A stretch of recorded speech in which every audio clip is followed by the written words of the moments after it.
Pepsiman is an action video game developed and published by Kid for the PlayStation. It was released in Japan on March 4, 1999, and is based on the eponymous Japanese superhero mascot for the American carbonated soft drink Pepsi. It focuses the player on avoiding obstacles by running, dashing, and jumping, while Pepsiman automatically runs forward through each of the game's stages. The game was made on a low budget, prompting the decision to make videos in between stages that show a man drinking Pepsi, as they were cheap to produce. The game also features 3D cutscenes, for which the future visual novel writer Kotaro Uchikoshi created 3D models. While an American publisher did look into acquiring the rights to publish the game in the United States, it remained a Japan-exclusive game. Reviewers frequently compared Pepsiman to other games, including Crash Bandicoot, and commented on its simplicity and its price, which was thought to be low. A writer for Complex included it on a list of company-branded games that didn't suck, commenting that it is not a bad game as long as the player can tolerate a large amount of advertisement in it. According to Uchikoshi, the game did not sell well.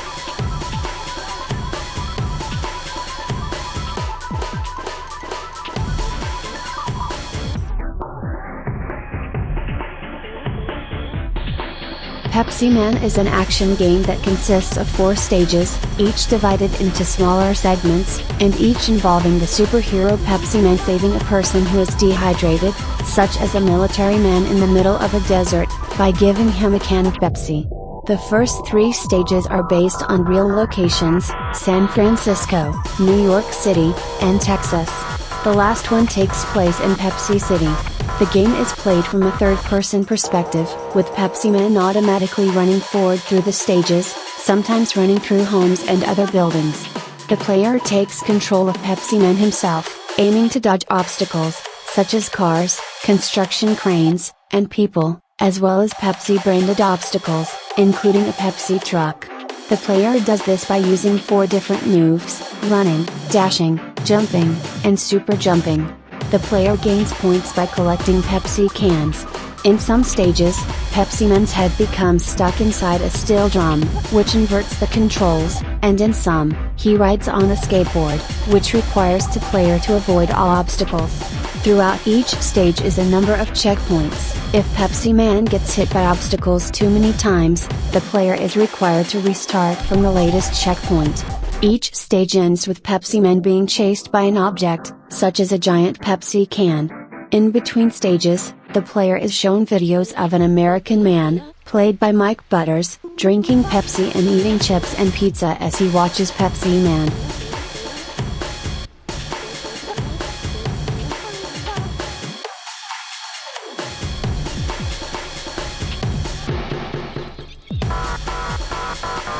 Pepsiman is based on Pepsi's mascot of the same name, which was created for Pepsi's Japanese branch.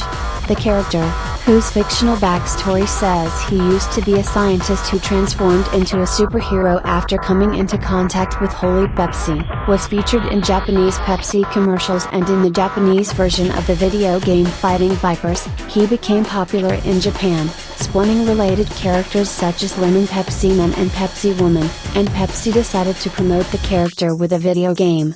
The game was developed by the Japanese video game developer Kid. It was made on a low budget, which led to the decision to make the low-cost video scenes of actor Mike Butters drinking Pepsi. The game also uses 3D event scenes, which were modeled by Kotaro Uchikoshi, who would later be a scenario writer for visual novels at Kid.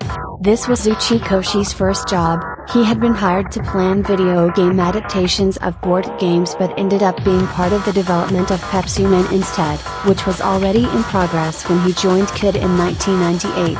The game was released in Japan by Kid for the PlayStation on March 4, 1999, while an American publisher was looking into acquiring the rights to publish the game in the United States. It remained Japan exclusive.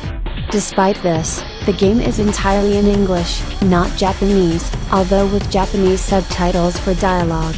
According to Uchikoshi, the game did not sell well. In 2019, the game was featured in an episode of James Rolfe's comedy web series Angry Video Game Nerd, in which Butters reprised his role from the game's cutscenes. The soundtrack for the game received a vinyl release in 2020 by the European label Chipped Records.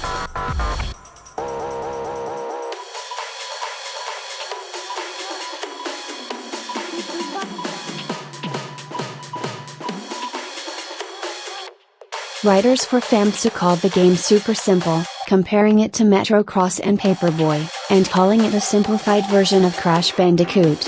Others have made similar comments. A reviewer for IGN also compared it to Crash Bandicoot, described the gameplay as simplistic, and route memorization based, and said that the thing the game would be remembered for was its extremely bizarre premise.